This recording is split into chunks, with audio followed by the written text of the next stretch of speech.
News at 1 PM ಸ್ವಾಗತ. ನಾನು ರೂಪಾ ಯಾದವ್. ಸುಮಾರು 6 ತಿಂಗಳ ನಂತರ ಮುಖ್ಯಮಂತ್ರಿ BS ಯಡಿಯೂರಪ್ಪ ಇಂದಿನಿಂದ 3 ದಿನ ಸ್ವಕ್ಷೇತ್ರ ಶಿಕಾರಿಪುರ ಪ್ರವಾಸವನ್ನ ಕೈಗೊಂಡಿದ್ದಾರೆ. ಇಂದು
COVID-19 ಕುರಿತು ರಾಜ್ಯ ಕಾನೂನು ಸೇವೆಗಳ ಪದಾಧಿಕಾರಿಯಾದಂತಹ ನಿರ್ದೇಶನದಂತೆ ಹಮ್ಮಿಕೊಂಡಿರುವ ಜನ ಜಾಗೃತಿ ಅಭಿಯಾನಕ್ಕೆ ಸಿವಿಲ್ ಮತ್ತು JMF ನ್ಯಾಯಾಧೀಶರಾದ SM ಅರುಟಗಿ ಬಾಗೇಪಲ್ಲಿ ತಾಲೂಕು ನ್ಯಾಯಾಲಯದ ಆವರಣದಲ್ಲಿ ಚಾಲನೆಯನ್ನ ನೀಡಿದ್ರು.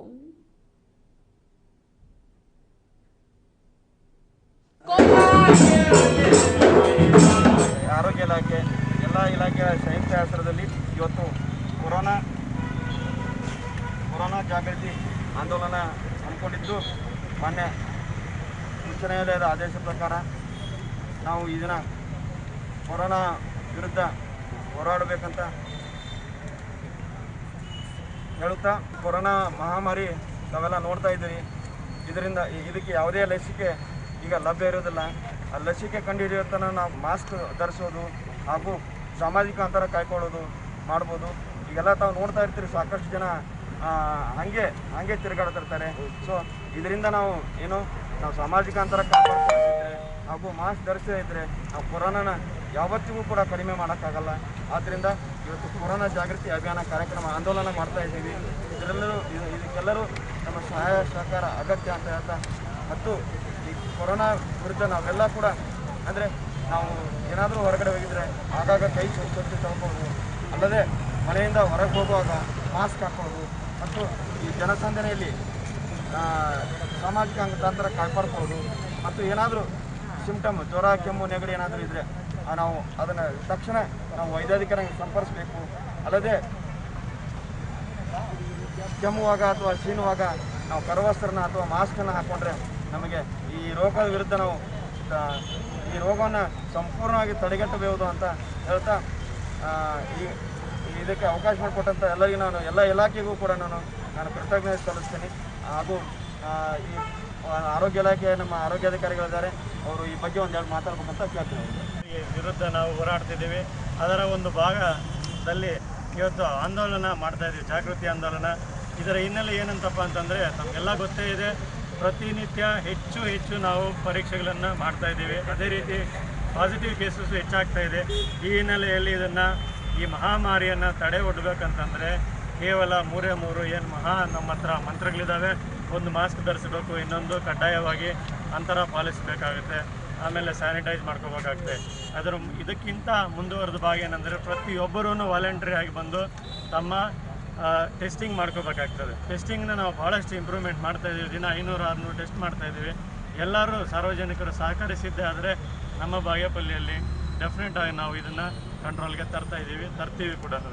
ಸೊ ಎಲ್ಲರೂ ಸಹಕರಿಸಬೇಕಾಗಿ ವಿನಂತಿ. ಕಾನೂನು ಸೇವೆಗಳ ಪ್ರಾಧಿಕಾರ ಬೆಂಗಳೂರು, ತಾಲೂಕು ಕಾನೂನು ಸೇವಾ ಪ್ರಾಧಿಕಾರ ಮತ್ತು ಎಲ್ಲ ಇಲಾಖೆಗಳ ಸಂಯುಕ್ತ ಆಶ್ರಯದಲ್ಲಿ ಇವತ್ತು ಕೊರೋನಾ ವಿರುದ್ಧ ಕೈಗೊಳ್ಳಬೇಕಾದ ಮುನ್ನೆಚ್ಚರಿಕೆ ಕ್ರಮವಾಗಿ ಇವತ್ತು ಒಂದು ಜಾಥಾ ಆಂದೋಲನವನ್ನು ಮತ್ತು ಏನು ಬೈಕಿಂದ ಪ್ರಚಾರ ಮಾಡಬೇಕಾಗಿದ್ದ ಸಂದರ್ಭದಲ್ಲಿ ಯಾರೇ ಆಗಲಿ ಈ ಒಂದು ಕೊರೋನಾ ಬಗ್ಗೆ ನೆಗ್ಲೆಕ್ಟ್ ಮಾಡಬಾರ್ದು. ಮಾಸ್ಕ್ ಧರಿಸಬೇಕು, ಅಂತರವನ್ನು ಕಾಯ್ಕೋಬೇಕು.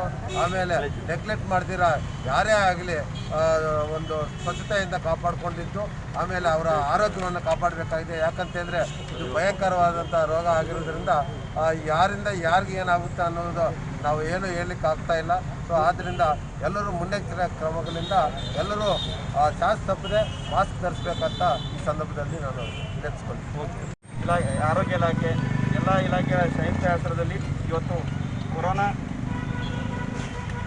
ಜಾಗೃತಿ ಆಂದೋಲನ ಹಮ್ಮಿಕೊಂಡಿದ್ದು, ಮಾನ್ಯ ಉಚ್ಚ ನ್ಯಾಯಾಲಯದ ಆದೇಶ ಪ್ರಕಾರ ನಾವು ಈ ದಿನ ಕೊರೋನಾ ವಿರುದ್ಧ ಹೋರಾಡಬೇಕಂತ ಕೋವಿಡ್-19 ಜನಜಾಗೃತಿ ಅಭಿಯಾನಕ್ಕೆ ಚಾಲನೆ ನೀಡಿ ತಾಲೂಕು ಕಾನೂನು ಸೇವೆಗಳ ಪ್ರಾಧಿಕಾರ, ತಾಲೂಕು ಆರೋಗ್ಯ ಮತ್ತು ಕುಟುಂಬ ಕಲ್ಯಾಣ ಇಲಾಖೆ ಹಾಗೂ ತಾಲೂಕು ತಹಸೀಲ್ದಾರ್ ಕಚೇರಿ ಇಲಾಖೆ ಸಹಯೋಗದೊಂದಿಗೆ ಆಯೋಜಿಸಿದ್ದ ಈ ಕಾರ್ಯಕ್ರಮದಲ್ಲಿ ಕೊರೋನಾ ಮುಂಜಾಗ್ರತಾ ಕ್ರಮಗಳ ಕುರಿತು ಮಾಹಿತಿ ಬಿತ್ತರಿಸಿರುವ ಸಂಚಾರಿ ವಾಹನಕ್ಕೆ ಹಸಿರು ಬಾವುಟ ತೋರಿಸಿ ಎಸ್ಎಂ ಅರುಣಗಿ ನ್ಯಾಯಾಧೀಶರು ಚಾಲನೆಯನ್ನ ನೀಡಿದರು.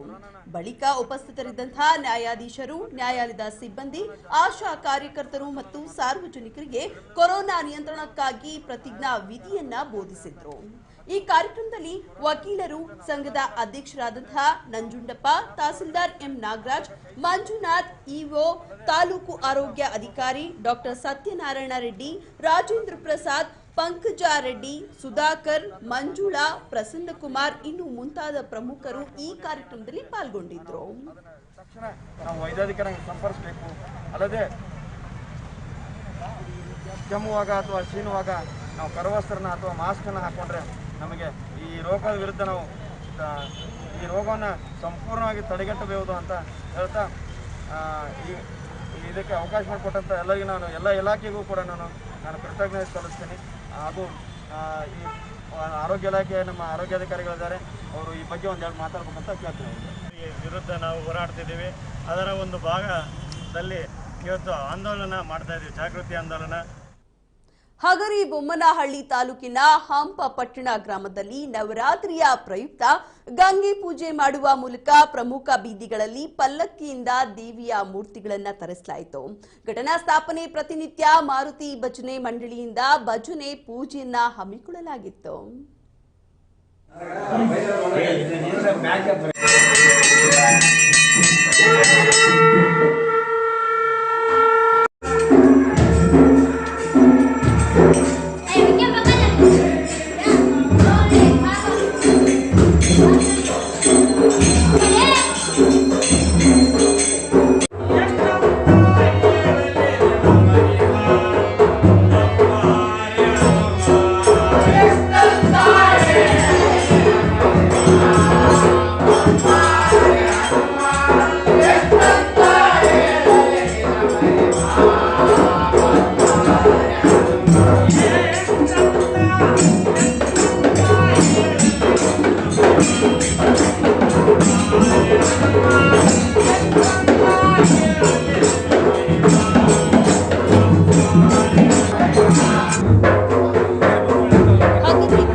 ಗ್ರಾಮದಲ್ಲಿ ನವರಾತ್ರಿಯ ಪ್ರಯುಕ್ತ ಗಂಗೆ ಪೂಜೆ ಮಾಡುವ ಮೂಲಕ ಪ್ರಮುಖ ಬೀದಿಗಳಲ್ಲಿ ಪಲ್ಲಕ್ಕಿಯಿಂದ ದೇವಿಯ ಮೂರ್ತಿಯನ್ನ ತರಲಾಯಿತು. ಘಟಸ್ಥಾಪನೆ ಪ್ರತಿನಿತ್ಯ ಮಾರುತಿ ಭಜನೆ ಮಂಡಳಿಯಿಂದ ಭಜನೆ ಪೂಜೆಯನ್ನ ಕೂಡ ಹಮ್ಮಿಕೊಳ್ಳಲಾಗಿತ್ತು.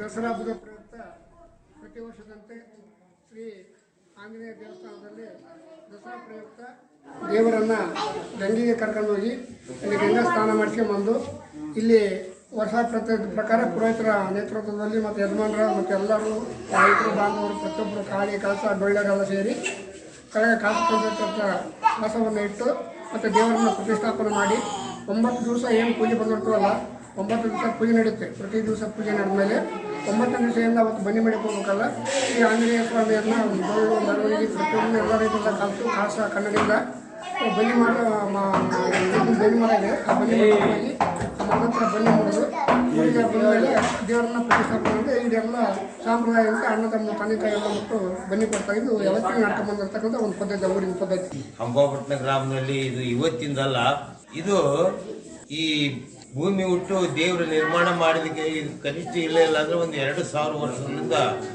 ಈ ದೇವಸ್ಥಾನ ಸಂಪ್ರದಾಯ ಇದೇ ಥರನ ಸಂಪ್ರದಾಯ. ಪ್ರತಿಯೊಬ್ಬರು ದೈವಸ್ಥರು ಕೂಡಿ ಬನ್ನಿ ಮುಡಿತಕ್ಕಂಥ ಒಂದು ವಿಚಾರ.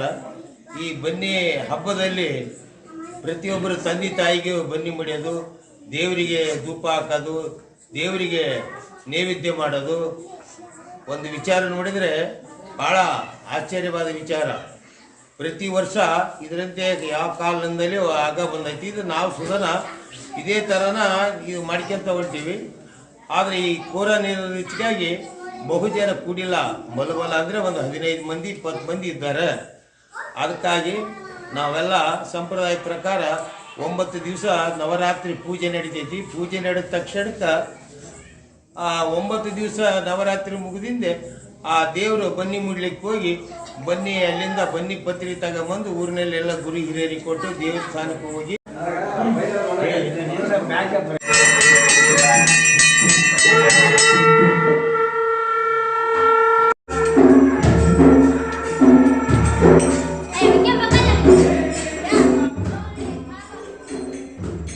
ದಸರಾ ಪ್ರಯುಕ್ತ ಪ್ರತಿ ವರ್ಷದಂತೆ ಶ್ರೀ ಆಂಜನೇಯ ಸ್ವಾಮಿ ದೇವಸ್ಥಾನ ದಲ್ಕಿ ದಸರಾ ಪ್ರಯುಕ್ತ ದೇವರನ್ನ ಗಂಗೆ ಪೂಜೆ ಮಾಡಿ ಸಂಪ್ರದಾಯದಂತೆ ಪುರೋಹಿತರು ಹಾಗೂ ಊರಿನ ಮುಖಂಡರ ನೇತೃತ್ವದಲ್ಲಿ 9 ದಿನಗಳವರೆಗೆ ಭಜನೆ ಪೂಜೆಯೊಂದಿಗೆ ನಡೆಯಲಾಗುತ್ತೆ.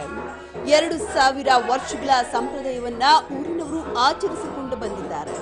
9 ದಿನಗಳ ನಂತರ ಊರಿನ ದೈವಸ್ಥರು ಸೇರಿಕೊಂಡು ಬನ್ನಿ ಮರಕ್ಕೆ ವಿಶೇಷವಾದಂತಹ ಪೂಜೆ ಸಲ್ಲಿಸಿ ಹಿರಿಯರಿಗೆ ಬನ್ನಿ ಕೊಡುವುದರ ಮೂಲಕ ಬಾಂಧವ್ಯವನ್ನ ಬೆಳೆಸುವುದಕ್ಕೆ ಹಳ್ಳಿಗಾಡಿನ ದಸರಾ ಹಬ್ಬ ವಿಭಿನ್ನ ಎನ್ನುತ್ತಿದ್ದಾರೆ ಇಲ್ಲಿನ ಹಳ್ಳಿಗರು.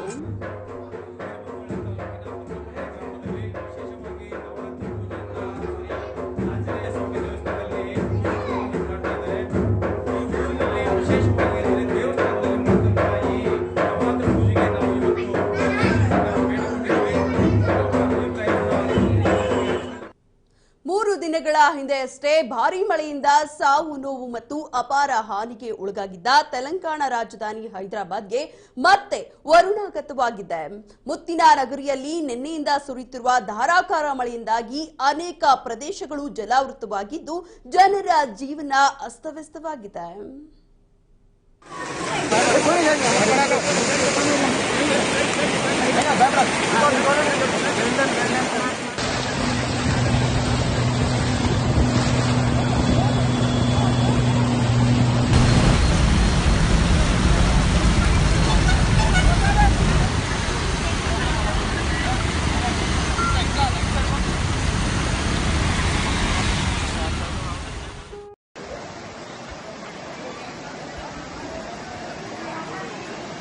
కార్ వస్తుంది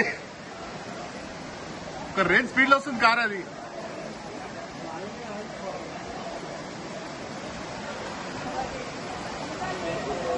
ఈ కారు గుద్దుతట్టుంది. ఇది పై ఈ కారు గుద్దుతుంది పై. అరే అరే 2 కార్లు గుద్దుకుంటాయి.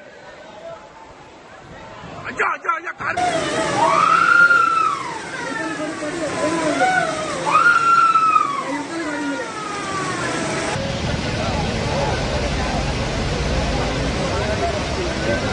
అదే కూడా ఏంటన్నా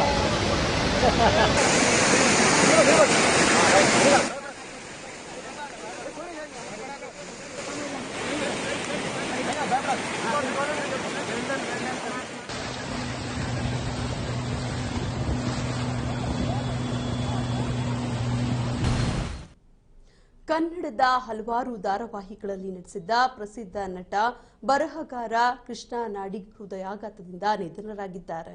ನಿನ್ನೆ ಶೂಟಿಂಗ್ನಲ್ಲಿ ಭಾಗವಹಿಸಿದ್ದ ಸಂದರ್ಭದಲ್ಲಿ ಅವರಿಗೆ ಹೃದಯಾಘಾತವಾಗಿದೆ. ಮೊದಲಿಗೆ ಎದೆನೋವು ಕಾಣಿಸಿಕೊಂಡಿತ್ತು. ನಂತರ ಆಸ್ಪತ್ರೆಗೆ ಸೇರಿಸಲಾದರೂ ಕೂಡ ಚಿಕಿತ್ಸೆ ಫಲಕಾರಿಯಾಗದೆ ನಿಧನರಾಗಿದ್ದಾರೆ.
ಹಲವಾರು ಧಾರಾವಾಹಿಗಳಲ್ಲಿ ನಟಿಸಿದ್ದ ಪ್ರಸಿದ್ಧ ನಟ ಬರಹಗಾರ ಕೃಷ್ಣ ನಾಡಿಗ್ ಹೃದಯಾಘಾತದಿಂದ ಸಾವನ್ನಪ್ಪಿದ್ದಾರೆ.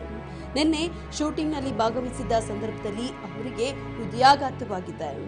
ಮೊದಲಿಗೆ ಎದೆನೋವು ಕಾಣಿಸಿಕೊಂಡಿತ್ತು. ನಂತರ ಆಸ್ಪತ್ರೆಗೆ ಸೇರಿಸಲಾದರೂ ಕೂಡ ಚಿಕಿತ್ಸೆ ಫಲಕಾರಿಯಾಗದೆ ಸಾವನ್ನಪ್ಪಿದ್ದಾರೆ.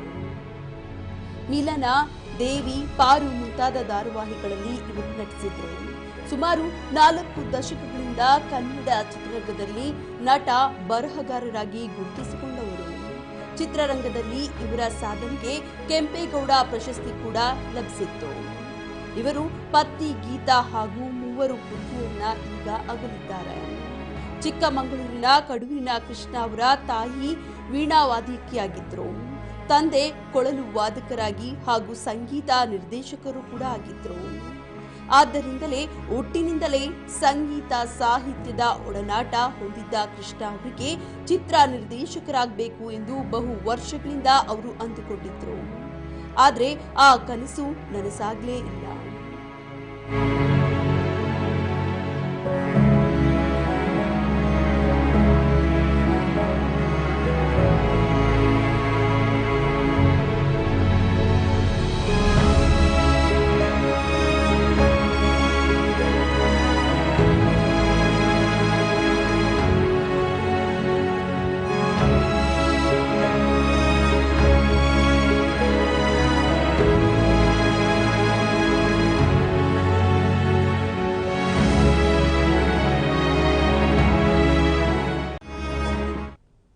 ಮತ್ತಷ್ಟು ನ್ಯೂಸ್ ಅಪ್ಡೇಟ್ಸ್ ಅನ್ನು ನೋಡೋಣ. ಅದಕ್ಕೂ ಮುಂಚೆ ಸ್ಮಾಲ್ ಬ್ರೇಕ್.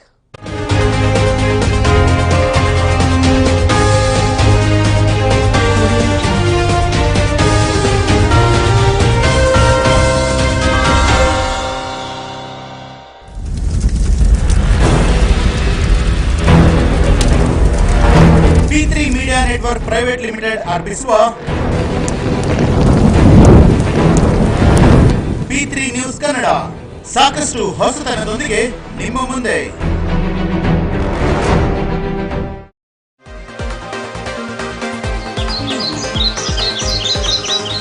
ಹಿಂದಿನ ದಿನದ ವಿಶೇಷ ಸುದ್ದಿಗಳು ಜೊತೆಗೆ ದಿನಪತ್ರಿಕೆಗಳ ವಿಶೇಷ ಅಂಕಣಗಳ ಬಗ್ಗೆ ತಿಳಿಯೋದೇ ಮುಂಜಾನೆ ಮಾತುಕತೆ.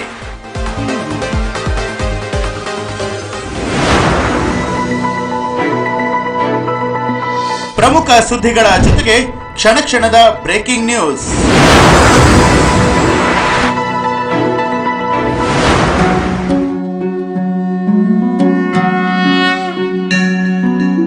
ಯೋಗ ಸಾಧಕರನ್ನ ಪರಿಚಯಿಸುವ ವಿಶೇಷ ಕಾರ್ಯಕ್ರಮವೇ ಯೋಗ ಸಾಧಕರು.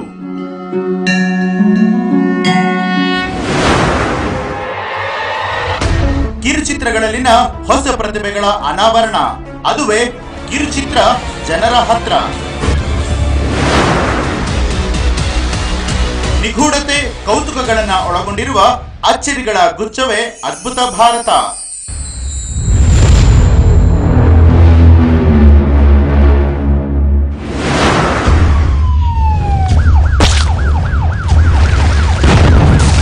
ಅಪರಾಧ ಜಗತ್ತಿನ ಸುದ್ದಿಗಳ ಅನಾವರಣ,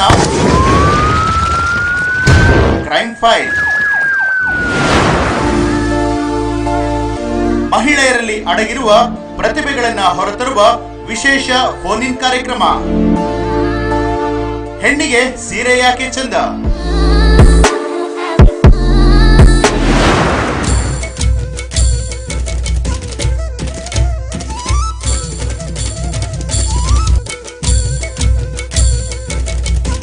ಕಲಾ ಸರಸ್ವತಿಯ ಅಂಗಳದಲ್ಲಿ ನಲಿದಾಡುತ್ತಿರುವ ಕಲಾವಿದರ ಪರಿಚಯವೇ ಕಲಾ ತಪಸ್ವಿ.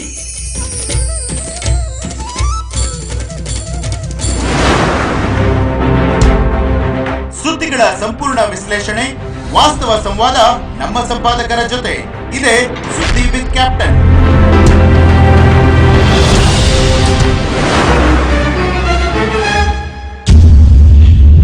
ವೈಜ್ಞಾನಿಕ ಜಗತ್ತಿನ ಆವಿಷ್ಕಾರಗಳು ಹಾಗೂ ಅಚ್ಚರಿ ಮೂಡಿಸುವ ವಿಶೇಷ ಸಂತೆಗಳೇ ಅಚ್ಚರಿ.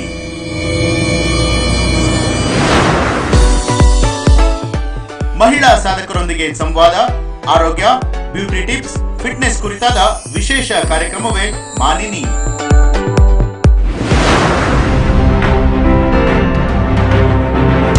ಜನರ ಸಮಸ್ಯೆಗಳು, ಹಗರಣಗಳು, ನೊಂದವರಿಗೆ ನ್ಯಾಯ. ಇದೆ P3 ಎಕ್ಸ್ಕ್ಲೂಸಿವ್.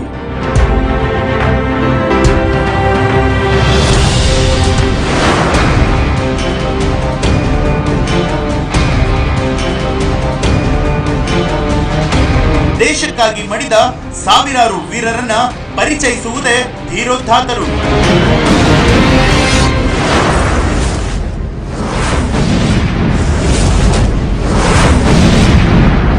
ಸಮಾಜಕ್ಕೆ ವಿಶಿಷ್ಟ ಕೊಡುಗೆಗಳನ್ನ ಸಲ್ಲಿಸಿದ ಮುಖಂಡರನ್ನ ಪರಿಚಯಿಸುವುದೇ ನಮ್ಮ ನಡುವಿನ ಜನನಾಯಕ.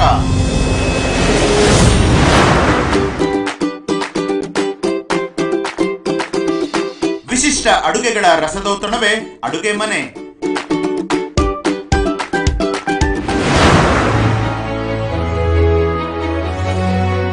ನಮ್ಮ ಮನಸ್ಸಿನಲ್ಲಿ ಅಚ್ಚಳಿಯದೆ ಉಳಿದಿರುವ ಮರೆಯಲಾಗದ ಕನ್ನಡ ಚಿತ್ರಗಳ ಒಂದು ಮೆಲುಕು, ಅದುವೇ ಅಜರಾಮರ.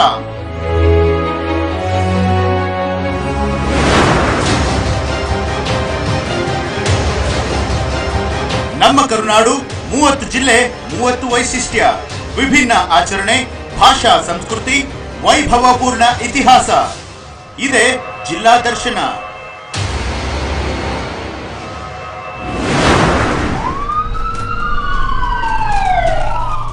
ವೈದ್ಯೋ ನಾರಾಯಣ ಹರಿ ವಿಶೇಷ ನೇರ ಪ್ರಸಾರ ಕಾರ್ಯಕ್ರಮ, ಅದುವೇ ಡಾಕ್ಟರ್ ಲೈವ್.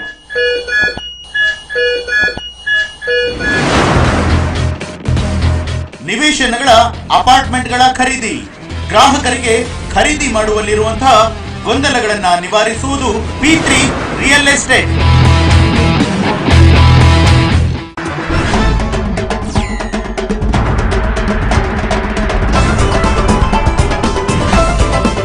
ನೀವು ನೋಡ್ತಾ ಇದ್ದೀರಾ P3 ನ್ಯೂಸ್ ಕನ್ನಡ. ಇದು ಜನರ ಧ್ವನಿ.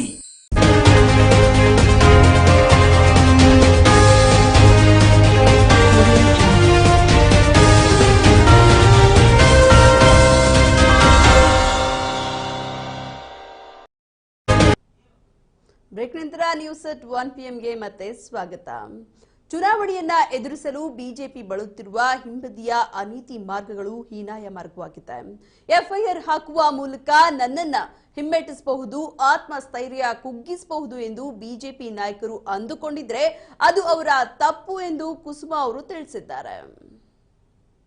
ಎಫ್ಐಆರ್ ಮೂಲಕ ನನ್ನ ಧ್ವನಿಯನ್ನಾಗ್ಲಿ ಅಥವಾ ಕಾಂಗ್ರೆಸ್ ಪಕ್ಷದ ಧ್ವನಿಯನ್ನಾಗ್ಲಿ ನೀವು ಅಡಗಿಸಬಹುದು ಅಂತ ಅನ್ಕೊಂಡಿದ್ರೆ ಅದು ಸುಳ್ಳಾಗತ್ತೆ. ನಾನು ರಾಜಕೀಯಕ್ಕೆ ಬಂದಿರೋದು ರಾಜಕಾರಣ ಮಾಡ್ಲಿಕ್ಕೆ ಅಂತಾನೆ, ಸಮಾಜಮುಖಿಯ ಕೆಲಸ ಮಾಡ್ಲಿಕ್ಕೆ, ಜನರ ಸೇವೆ ಮಾಡ್ಲಿಕ್ಕೆ. ನನ್ನಂತ ಒಬ್ಬ ಅಸಹಾಯಕ ಹೆಣ್ಮಗಳು ಏನಿದೀನಿ, ಮತ್ತೆ ಈ ಸಮಾಜಕ್ಕೋಸ್ಕರ ಏನೋ ಒಂದು ಸಮಾಜಮುಖಿಯ ಕೆಲಸ ಮಾಡ್ಲಿಕ್ಕೆ ಅಂತ ಬಂದ ಕೂಡಲೇ ರಾಜಕೀಯ ಅಂತ ಒಂದು ಪ್ರವೇಶ ಮಾಡಿದ ತಕ್ಷಣ ನೀವೆಲ್ಲರೂ ಸೇರಿ ನನ್ನನ್ನ ಒಂದು ಟಾರ್ಗೆಟ್ ಅಂತ ಮಾಡಿ ಎಫ್ಐಆರ್ ಮಾಡ್ತೀರಾ ಅಂತಂದ್ರೆ, ನನ್ಗಿಂತ ಮುಂಚೆ ಬಂದು ಎಲ್ಲವನ್ನೂ ನೀತಿ ಸಂಹಿತೆ ಉಲ್ಲಂಘನೆ ಆಗಿದ್ರು ಅವ್ರು ಯಾರು ನಿಮಗೆ ಕಾಣಿಸ್ಲೇ ಇಲ್ಲ. ಅದೆಲ್ಲವನ್ನೂ ಬಿಟ್ಟು ಒಂದು ಹೆಣ್ಮಗಳು ಸಿಕ್ಕಿದ್ಲು, ಅವಳ ಮೇಲೆ ಈ ತರ ಒಂದು ಎಫ್ಐಆರ್ ಹಾಕ್ಬಿಡೋಣ, ಆಕೆ ಕುಗ್ಗೋಗ್ತಾಳೆ, ಆಕೆ ಮಾನಸಿಕವಾಗಿ ಬಗ್ತಾಳೆ, ಸೊ ಆಕೆಯಿಂದ ಏನೂ ಮಾಡಕ್ ಸಾಧ್ಯ ಇಲ್ಲ ಅಂತ ನೀವು ಅನ್ಕೊಂಡು ಒಂದು ಎಫ್ಐಆರ್ ನನ್ನ ಮೇಲೆ ಇವತ್ತೇನು ಹಾಕಿದಿರಿ. ಎಲ್ಲೋ ಒಂದು ನಿರ್ಜನ ಪ್ರದೇಶದಲ್ಲಿ ಏನು ಒಂದು ಹೆಣ್ಮಗಳ ಮೇಲೆ ಶೋಷಣೆ ನಡೆಯುತ್ತೆ, ಅದ್ರ ಬಗ್ಗೆ ಬಹಳ ಎಲ್ಲರಿಗೂ ಒಂದು ರೊಚ್ಚಿಗೆ ಹೇಳ್ತಾರೆ. ಆದ್ರೆ ನಿಜವಾಗ್ಲೂ ಆ ರಾಜರಾಜೇಶ್ವರಿ ನಗರ್ BBMP ಆವರಣದಲ್ಲಿ ಏನೇನೆ ನಡೀತಲ್ಲ, ಅದು ನನ್ನ ಪ್ರಕಾರ ಅತಿ ದೊಡ್ಡ ಶೋಷಣೆ ಅಂತ ಅನ್ಸುತ್ತೆ. ನಾನ್ ನಂಬಿರೋದು ನಮ್ಮ ಪಕ್ಷದ ಸಿದ್ಧಾಂತನ, ನಾನ್ ನಂಬ್ತಿರೋದು ನನ್ನ ಜನಗಳನ್ನ. ಅವ್ರು ನನ್ನ ಖಂಡಿತವಾಗ್ಲೂ ಕೈ ಬಿಡಲ್ಲ, ಖಂಡಿತವಾಗ್ಲೂ ಇದಕ್ಕೆಲ್ಲ ಉತ್ತರ ಅವ್ರು ಕೊಟ್ಟೇ ಕೊಡ್ತಾರೆ. ರಾಜರಾಜೇಶ್ವರಿ ನಗರ ಕ್ಷೇತ್ರದಲ್ಲಿ ಕಾಂಗ್ರೆಸ್ ಕಾರ್ಯಕರ್ತರಿಗೆ ಹೆದರಿಸುವ ಬೆದರಿಸುವ ಕೆಲಸವನ್ನ ಬಿಜೆಪಿಯವರು ಮಾಡ್ತಿದ್ದಾರೆ. ನಾನು ಹಾಗೂ ಸುರೇಶ್ ಇನ್ನು ಸತ್ತಿಲ್ಲ, ನಮ್ಮ ಕಾರ್ಯಕರ್ತರಿಗಾಗಿ ಬದುಕಿದ್ದೇವೆ, ಸಾವು ಇರುವವರೆಗೂ ನಾವು ಇರುವವರೆಗೂ ಕಾರ್ಯಕರ್ತರನ್ನ ಮುಟ್ಟಲು ಸಾಧ್ಯವಿಲ್ಲ ಎಂದು ಕೆಪಿಸಿಸಿ ಅಧ್ಯಕ್ಷ DK ಶಿವಕುಮಾರ್ ಕಿಡಿಕಾರಿದ್ದಾರೆ. ಮತ್ತೊಂದು ಎದುರಿಸೋ ಬೆದರಿಸೋದು ಮಾಡ್ತಾ ಇದ್ದಾರಂತೆ. ದಯವಿಟ್ಟು ಯಾರೇ ಫೋನ್ ಮಾಡಿರ್ಲಿ, ಈಗ ತಾನೇ ನಮ್ಮ ಹುಡುಗ ಹೇಳ್ತಿದ್ದ, ನೀವು ರೆಕಾರ್ಡ್ ಮಾಡ್ಕೊಂಡು ನನಗೊಂದು 2 ಕೊಡಿ ಸಾಕು, ನೀವು ನೋಡಿ ಸೀದಾ ಬಂದು ಸ್ಟೇಷನ್ ಮುಂದೆ ಕುಂಡಿಸಿ ಅವಳ ಮೇಲೆ ಕೇಸ್ ಹಾಕ್ಸುವಂತ ಕೆಲಸ ನಾವು ಮಾಡ್ತೀವಿ. ನಿನ್ನೆ ನಮ್ಮ ಹೆಣ್ಮಗಳು ಕ್ಯಾಂಡಿಡೇಟ್ ಪಾಪ ಹೋಗಿ ನಾಮಿನೇಷನ್ ಫೈಲ್ ಮಾಡಕ್ ಬಂದ್ರೆ ಸಿದ್ದರಾಮಯ್ಯನವರು ಮುಂದಕ್ಕೆ ಹೋದಂತೆ ಈಕೆ ಇನ್ನು ಇವಾಗ ಸಿದ್ದರಾಮಯ್ಯವ್ರ ಮೇಲೆ ಕೇಸ್ ಹಾಕ್ತಿಲ್ಲ, ಈ ಹೆಣ್ಮಕ್ಳ ಮೇಲೆ ಕೇಸ್ ಹಾಕ್ತಾರೆ. ಯಾರು ನಾಮಿನೇಷನ್ ಫೇಲ್ ಮಾಡಕ್ ನಾನು ಹೋಗಿದ್ದೀನಿ, ಸಿದ್ದರಾಮಯ್ಯ ಹೋಗಿದ್ದಾರೆ. ನಾವು 3 ಜನ ನಾಮಿನೇಷನ್ ಫೇಲ್ ಮಾಡಿದ್ರು, ಅಲ್ಲಿ ಖಾಲಿ ಬಿಟ್ಬಿಟ್ಟವ್ರೆ. ಪಾಪ ಹೆಣ್ಮಕ್ಳ ಮೇಲೆ ಕೇಸ್ ಆದ್ರೆ ಕ್ಯಾಂಡಿಡೇಟ್ಗೆ ಬಿಡ್ಲಿಲ್ಲ, ನಿಮ್ಮನ್ನು ಬಿಟ್ಟವೆ ಅಂತ ಎದುರಿಸಕ್ಕೆ. ಮಿಸ್ಟರ್ ಮುನ್ರತ್ನ, ಇದು ನಿನ್ನ ಭ್ರಮೆ. ನಾನು ಸುರೇಶ್ ಇನ್ನ ಸತ್ತಿಲ್ಲ, ಬದುಕಿದೀವಿ. ಈ ಕಾರ್ಯಕರ್ತರಿಗೋಸ್ಕರ ನಾವು ಬದುಕಿದೀವಿ, ತಿಳ್ಕೊ ಇದನ್ನ. ಇಂಥ ಎದುರಿಗೆ ಗುಡ್ಗೆ ಇಂಥ 100 ಜನ ಹೆಣ್ಮಕ್ಳು ನಿನ್ಗೇನ್ ಸೇವೆ ಮಾಡ್ಬೇಕು 3ನೇ ತಾರೀಕು ಮಾಡ್ತಾರೆ, ತಲೆ ಕೆಡ್ಸ್ಕೊಳಕ್ ಹೋಗ್ಬೇಡ. ನನ್ನ ಇಡೀ ಕುಟುಂಬಕ್ಕೆ ಕೊರೋನಾದಿಂದ ತೊಂದರೆಯಾಗಿದೆ. ನಾನು ಕೂಡ ಕೊರೋನಾ ಸಂಕಷ್ಟಕ್ಕೆ ಸಿಲುಕಿದ್ದೆ. ಈಗ ಚೇತರಿಸಿಕೊಂಡಿದ್ದೇನೆ. ನನಗೆ 70 ವರ್ಷ ವಯಸ್ಸು. ನನ್ನ ಇಡೀ ಜೀವಮಾನದಲ್ಲಿ ಹೇಗೆ ಕೆಲಸ ಮಾಡಿದ್ದೀನಿ ಎನ್ನುವುದನ್ನ ನೀವು ಗಮನಿಸಿದ್ದೀರಿ ಎಂದು ಭಾವುಕರಾಗಿ ಮಾತನಾಡಿದ ಡಿಸಿಎಂ ಗೋವಿಂದ ಕಾರಜೋಳ ಅವರು ಕಣ್ಣೀರನ್ನ ಹಾಕಿದ್ದಾರೆ. ನನಗಿವತ್ತು 70 ವರ್ಷ. ನನ್ನ ಇಡೀ ಜೀವನ ಯಾವ ರೀತಿ ಕೆಲಸ ಕಾರ್ಯಗಳನ್ನು ಮಾಡಿದ್ದೀನಿ,